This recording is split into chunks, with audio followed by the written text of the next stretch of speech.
Hi, Stu Bamey coming to you from Pawleys Island, South Carolina.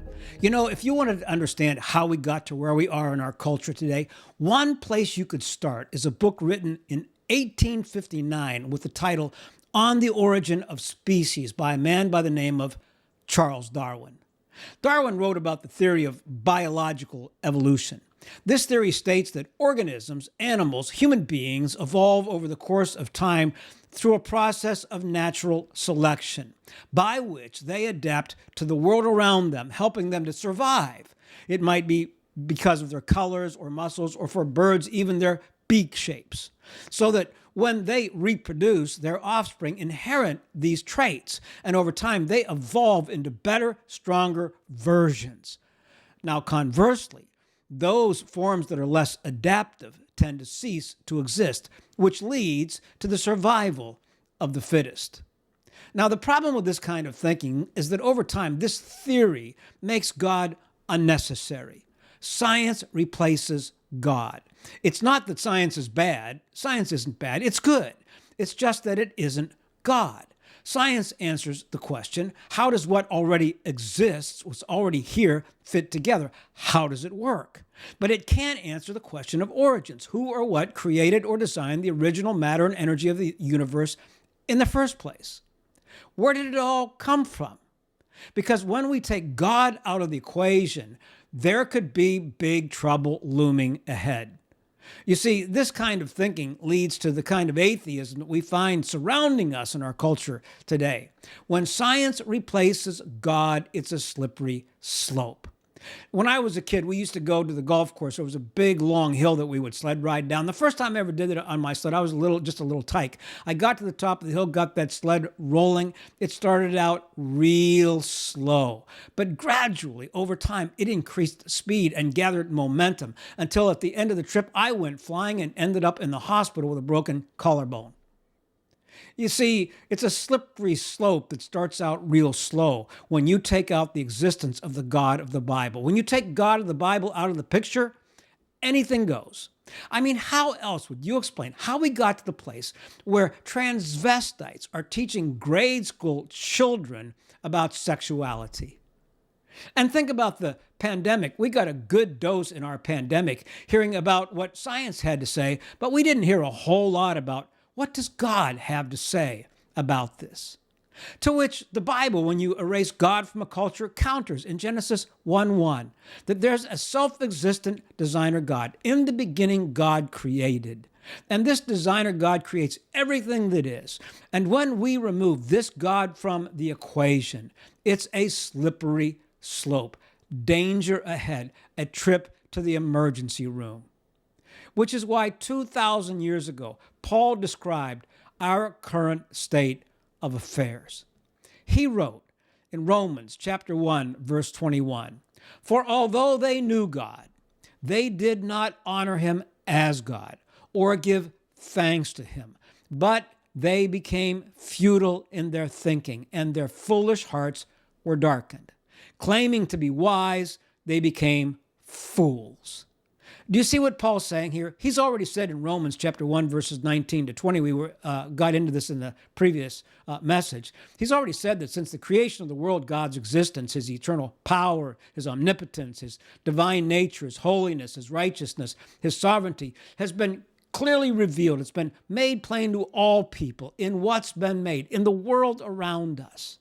When it comes to the existence of God of the Bible, his existence is clear to all people at all times. All people know that God exists by looking at the world around them, so that Paul says they are without excuse. The problem, Paul's saying, is that when we look at the universe around us, it's not that we don't know that God exists. The problem is that we don't want God to exist. We don't want to know that God exists. We want to be in charge. I'm king around here. I don't need someone telling me who I am or where I came from or how to behave. The problem is that when we take away that kind of existence of the God of the Bible, Paul is saying, we're on a slippery slope. In fact, he says here that we became futile in our thinking, that our minds go blank, they get lost, they think and do and believe crazy things. We don't want to hear about God, and therefore our foolish hearts become darkened. Isn't that somewhat of the age that we're living in today? It's darkened. Claiming to be wise, Paul says, they became fools. Some of the most brilliant people that have ever lived have traded in what's true and good and beautiful for what's false and dark and destructive. Our culture is at a breaking point. And ultimately, that breaking point is not political or economic or scientific. It's a spiritual problem. It is the denial of the existence of the God of the Bible. And that is no more evident than in the theory of evolution. Now, it's not that the theory is so bad. I mean, God may use certain aspects of evolution to bring about his plan. The danger is when we replace God with scientific theory, which is no more than just that, a theory, which is used to explain away the intelligent designer God of the creation of the universe that all people know exists. And when we deny that, we live without excuse. Christianity counters with some critical questions. To atheism, it asks, how do you explain the origin of our world, of our universe? The question of origins. We looked at that in the last message. To Darwinism, Christianity asks, how do you explain the complex design of the universe? Look at the human eye. By anybody's standards, it's a marvel of design. Each eye has 150 million light sensors. It processes millions of light particles per second that fire off special information to the brain whenever any light comes its way. The human eye is the most sophisticated auto-focusing system ever designed. We can be sitting in a restaurant and in a mere nanosecond reading the menu, looking at a friend, checking our phone, seeing what time it is. Well, one day while studying the human eye, Charles Darwin, one of the leading proponents that the world mysteriously exploded into being, that there was no plan, there was no guiding hand, no design, wrote in a moment of unusual candor. To suppose that the human eye, with so many parts, all working together, could have been formed by natural selection seems, I freely confess, absurd in the highest degree. You see, Darwin is acknowledging that the theory of natural selection could never replicate the sophistication and complexity of the human eye. And that's just one component of our amazing body.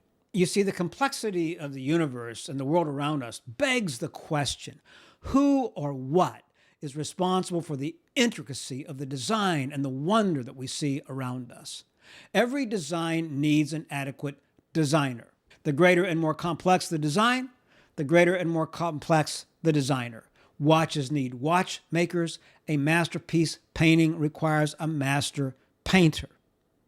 And we're saying that only an intelligent designer can explain the complexity of the universe. Think of it. The speed of light is 186,000 miles per second, 6 trillion miles a year. It would take 125 light years to cross our galaxy, and our galaxy is simply one of millions. That's a big place. Who designed all of that? The Earth is 25,000 miles in circumference. It weighs 6 septillion tons. It hangs in empty space. It spins at 1,000 miles per hour in perfect precision, so that time can be measured and kept to the split second, while dashing through space around the sun in an orbit of 580 million miles. Question: how do you explain that kind of complexity and order and the design factor?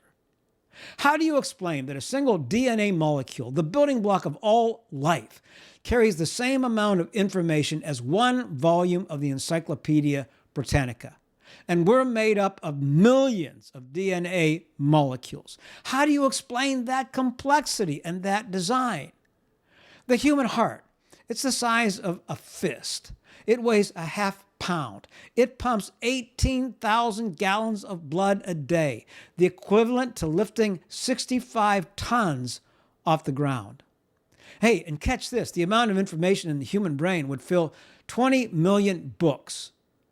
Not my brain, but the average human brain. As many as in the world's largest libraries. The brain is a very, very big place in a very, very small space. How do you explain this kind of complexity? How do you explain it? How do you explain creatures like you and me? who can understand messages about you and me. What is your explanation? These questions challenge the theory that all that we see around us came into existence by sheer random chance. Darwinism says there was no designer. We just got lucky. Yet, Darwinism is unable to explain how random chance is able to produce even a single DNA molecule, let alone a process as complicated as photosynthesis or a phenomenon as breathtaking as an eagle in flight. The random chance explanation for the complexity and design and order of our world is highly improbable. There simply is no evidence for it. It would take an enormous leap of faith. Christianity counters that wherever there is structure, order, design, someone's responsible. After this message, take the back off your laptop and look inside and notice the hundreds of tiny circuits and wires and switches connecting the chips. I mean, look at it really, really carefully. Then ask yourself if it was designed by an intelligent being or if it was the result of a random explosion in an electronic factory. Thursday, I'll be sitting in a high-tech jet airplane at 35,000 feet, probably traveling around 400 miles an hour, in my seat. My guess is that someone put decades of thought and effort into that aircraft. It didn't just evolve. It's not something that just crawled out of a swamp and over time matured into a flying phenomenon. It's an absurd leap of faith to place the explanation for the detail and the complexity and the design of our universe to random chance. More faith is required to attribute the wonders of our world to random selection than to accept the existence of an eternal, intelligent, all-powerful designer God who's capable of designing the complex universe we find around us today, with not only matter and energy, but personality and love and joy and language. The universe suggests that only reasonable explanation for the complexity of this great design is a great designer. And when we reject this great God, this great designer, this is how we get to where we are today. Now, the good news is when we ask, why do we exist? Why am I here? Why was I created? A question, by the way, which Darwin or science would never dare ask. The Bible is quick to tell us that this great designer God loves us more than we could possibly imagine. He created us to have a personal relationship with him. And he sent his son Jesus to planet Earth to tell us that he's dying to have a personal relationship with you and me. And he wants us to turn our life over to him and release it and let it go. This is the great design. Our God is a God who loves relationship and created you and me this very moment, wherever you find yourself, for a personal relationship with him. Bring your cares, your worries, your problems, your concerns, your questions to him. He is a personal designer God, which is so far more than natural selection. I've done so many baptisms in my life, and I look at those little babies all dressed up at Baptism Sunday. And my thought is, who could not but rejoice in so great a gift and not believe in a wonderful designer God? So what's your answer to the complexity and the design of the universe and of us as human beings and that little child that gets baptized? Random chance or an intelligent designer? A creator God who wants to have a personal relationship with you and with me? It's a good question, isn't it? It's a really good question. I hope you'll think about it and answer it and pass this message on to those that are struggling with that kind of question. We're going to continue along this line of thought in coming messages. So may this message be something that gives you something to think about in your life. May it bless you, and may God find favor with you. Amen.